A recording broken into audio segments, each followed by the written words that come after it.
Bruno, como você vê hoje a questão do cinema nacional? Ele está chegando ou chegará ao nível da Chanchada, do Pagador de Promessa, ou ainda tem muito que caminhar? Olha, é bem complexa essa sua pergunta, porque, por exemplo, em relação ao Pagador de Promessas, que é um filme, eu acho que a gente tem grandes filmes que podem sim ser, não comparados, mas equiparados ao Pagador de Promessas em termos de qualidade e de possibilidades de reconhecimento internacional e de apreciação de outras culturas, né? Como foi o caso do Pagador de Promessas. Em relação à Chanchada, eu acho que a televisão brasileira ela tomou um pouco esse lugar, que é o de fazer um produto audiovisual popular, que tenha uma empatia com o público brasileiro, que tenha a cultura brasileira como mote, né? Enfim, como subsídio, como referência, como correspondência. Mas eu entendi a sua pergunta e o que eu acho que a gente precisa, e essa é uma grande questão atual, criar uma indústria de cinema brasileira. Isso ainda nós não temos, a gente ainda está patinando. E isso já está muito pior. Foi justamente o caso que eu citei dos anos 80, que foi uma derrocada, aí veio o Collor, destruiu o pouco que tinha, mandei para filme e tal, aquela coisa toda que muitos de nós conhecemos bem. E o que acontece agora é que é preciso conseguir, de alguma maneira, não tenho essa ideia ainda, ninguém tirou essa ideia da cartola, existem muitos estudos, muitas maneiras de pensar, mas há sim a necessidade de se criar uma indústria que se equipare à época em que a Chanchada era, aí eu falo da Chanchada como indústria de cinema, porque a Chanchada foi ao mesmo tempo indústria de cinema e entretenimento audiovisual, e às vezes é preciso não imaginar assim, vamos ter que construir outra indústria que seja como a Chanchada. Não, a Chanchada de alguma maneira ela escorregou para a TV e existe essa linguagem, só que em outra bitola. Mas a capacidade que a gente já teve de produzir cinema em larga escala, com muito público assistindo, gostando, mais do que o cinema estrangeiro, se identificando e tal, a gente está vendo isso a nossa população. E por aí passam várias questões, que foi do subsídio, que é necessário do governo, essas leis de incentivo que precisam ser revistas. Na minha opinião, acho que é preciso pressionar mais os empresários, sobretudo os que têm grandes lucros, a investir na cultura sem necessariamente ter esse retorno. Eu abato meu imposto aqui e boto meu nome ali para fazer o filme. Não, acho que todas as grandes empresas deveriam ter, isso é uma opinião minha, a obrigação de investir na cultura do país no qual a população é seu cliente. Não é uma grande empresa que tem muito lucro oferecendo um serviço para aquela população, teria que cuidar daquela população, né? Como se fossem os seus filhos, né? Os consumidores. Nós não somos dito capitalistas, né? Então deveria ter uma questão um pouco mais nacionalista nesse sentido. E uma outra questão que eu acho que aí é mais pontual, que também não tem nenhuma saída assim, tirada da cartola para resolver isso, mas o Brasil sofre de um problema que é a falta do filme médio.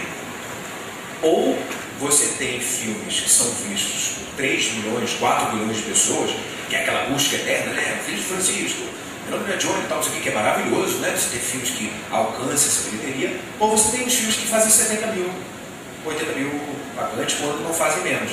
E o Brasil é um país que deveria ter uma quantidade maior de filmes que fizessem 600 mil, 700 mil, 1 milhão de espectadores. E que a expectativa fosse exatamente essa, que tivesse um orçamento compatível a essa expectativa e tivesse esse retorno. Quer dizer, seria uma maneira de fomentar o público, de fomentar a plateia, né? Você, como é que chama isso? Você incentivar a formação de plateia. Então, por algum motivo, nós temos carência desse tipo de filme, que é um filme que não precisa ser um best-seller, mas que também não fique no ostracismo de uma ou outra sala de cinema. E por aí tem várias coisas, né? A quantidade de salas de cinema destinadas à produção estrangeira. Quando chega o verão, se tiver 3 blockbusters estreando no Brasil, não sobra sala para filme brasileiro nenhum. Né? Vem um Homem-Aranha da vida e leva 500 salas. É quase a quantidade toda de salas que a gente tem no Brasil. É uma coisa muito louca. Então é complicado, mas eu acho que a gente tem potencial sim. E nós brasileiros estamos devendo a nós mesmos essa indústria, a indústria do cinema brasileiro. Você acha que o cinema nacional ele consegue sair do eixo Rio-São Paulo e resgatar Recife e outros lugares?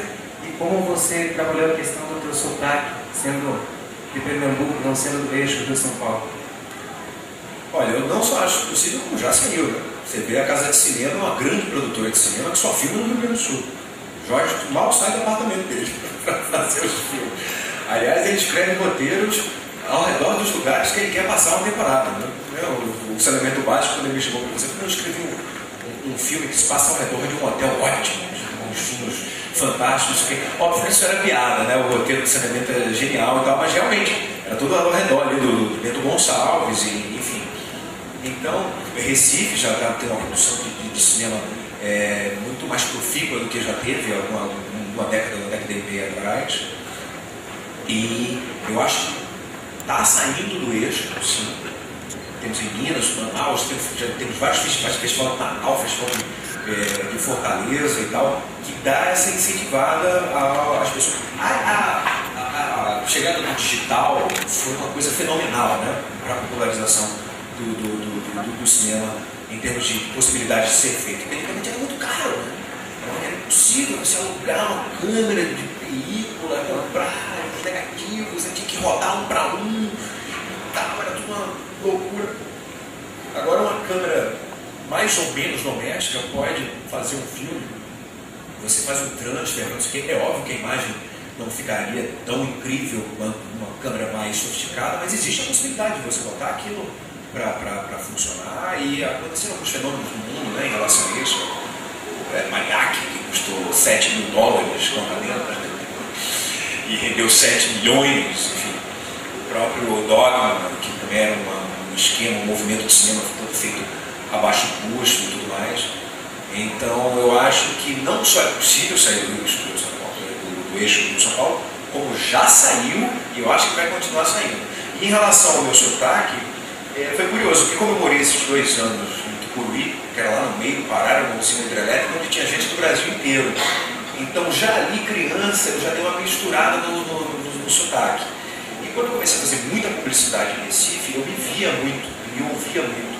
E comecei a perceber que tinha ainda maneirismos e uma prosódia muito específica de Pernambuco, o que poderia me trazer, não exatamente dificuldades, mas limites para a interpretação, o que eu acho que vale para qualquer sotaque. Né?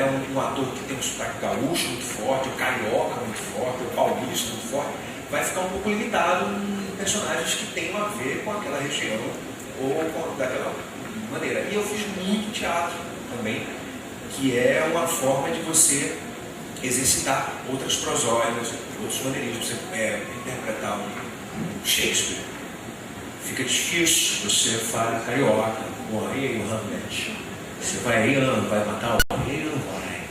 Não dá, né? Você tem que ter uma... E aí o ouvido, o próprio ouvido aí ajuda bastante.